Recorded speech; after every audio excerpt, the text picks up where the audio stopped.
right, let's have an impromptu unboxing for two things that arrived today and two things that for different reasons I have been very excited about arriving.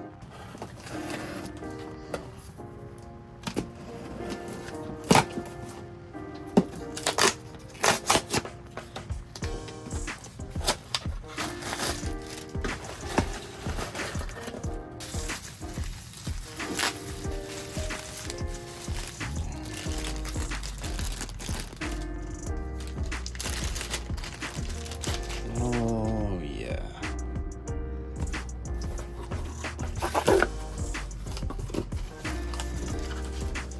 And oh, wow. All right, to most people, they take a look at these two action figures here and they just think two very like arbitrary, boring, vintage muscle men action figures. But to a child of the 80s, like there is a lot going on here. There's a lot to cherish and to talk about. So on the right, we're looking at one of those kind of bootleg slash knockoff 5.5 inch action figures, like the stock muscular action figures from the 80s. That we're all trying to chase the Masters of the Universe money and kids who were buying those figures.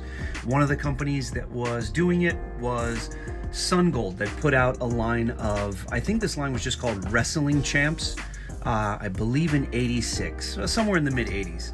They were clearly modeled to be, you know, Masters of the Universe figures. This one, I don't know if it just became Andre the Giant, like over time when people spoke about it, or it actually said Andre the Giant somewhere on the packaging, on the card back when this guy was in stores.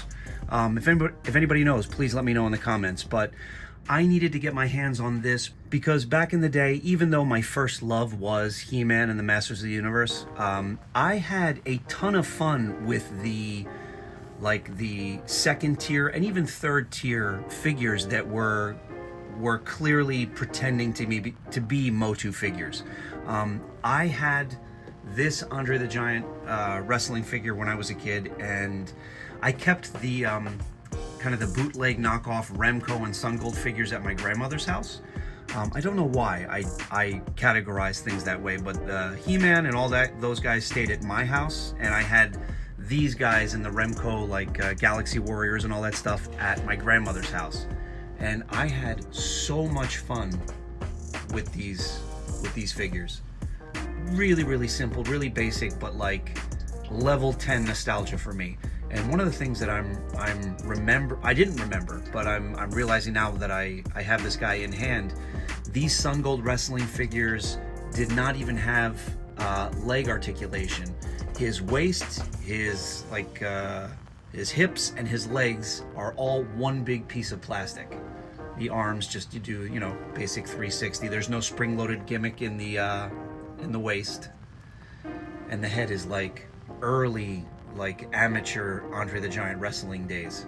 I actually recently had the pleasure of being in an episode of Pegwarmers with Kevin and our mutual friend Ryan about the squat, muscular 5.5 inch action figures from back in the day. I'll put a link to that video in the description of this one.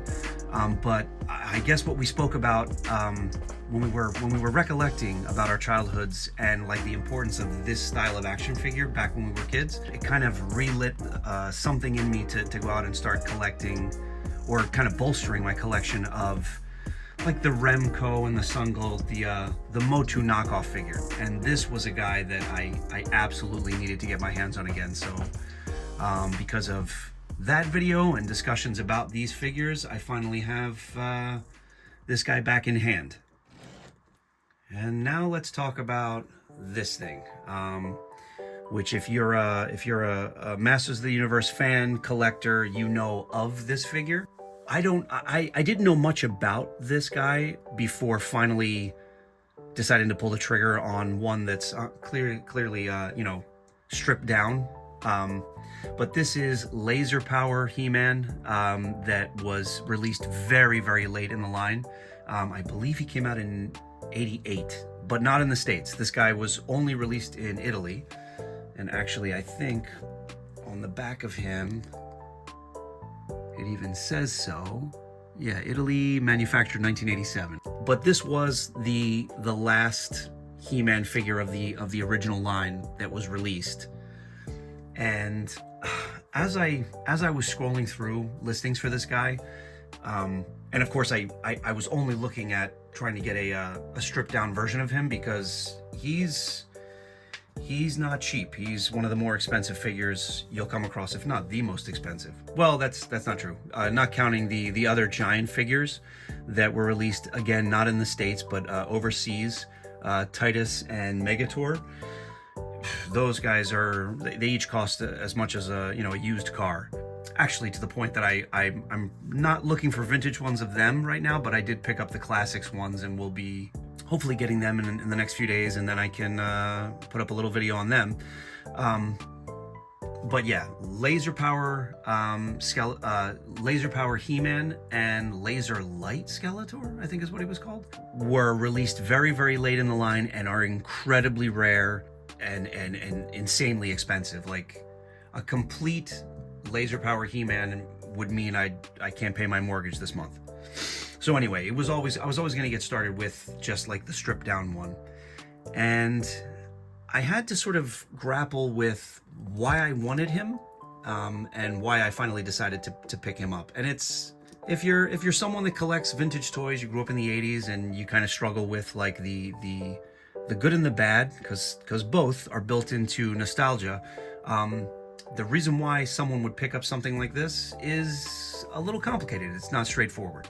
And I'll vent and run down the list of why for me as I show you a closer look at him. He would actually have like a giant battery pack right here on his back, with wires that came down and ran through or on top of an armor bit that basically covers the entire, I think, right arm.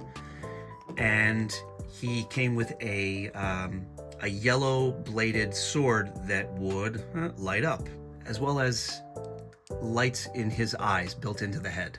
The waist just spins completely around, at least on mine. There is sort of like an attached hinge mechanism for the arms. When one goes up, so does the other.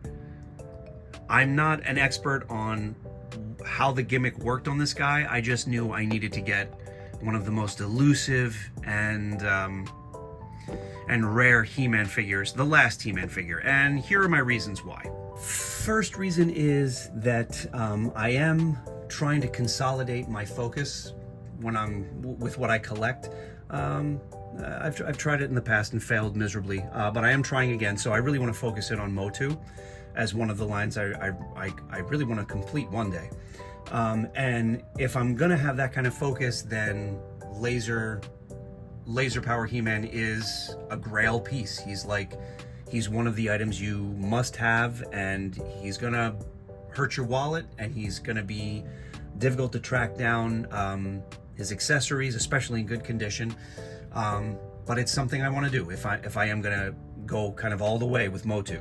Another big reason is that because of the time this figure was released, there is speculation that this newer face sculpt was modeled after Dolph Lundgren, who was our live-action He-Man a couple years before this came out. And again, I think that's speculation, but it's speculation, and it's rumor that I kind of want to lean into and believe, because I, for one, as a kid, loved the live-action He-Man movie. I love it more as an adult, just because of the camp, because of how 80s it is. And so by extension, this is kind of a relic of my childhood, by way of what might be an influence that Dolph Lundgren had on this face sculpt. And the last reason why I finally decided I have to pick this guy up is because, not unlike childhood, collecting is not something I want to. It's not something I want to really complete. It's sort of a journey that I want to continue.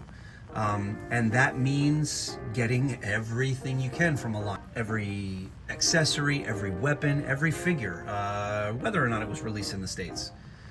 That makes completing Masters of the Universe, the vintage line, a tall order, but I actually kind of take comfort in the fact that that tall order is something I'm not going to reach anytime soon.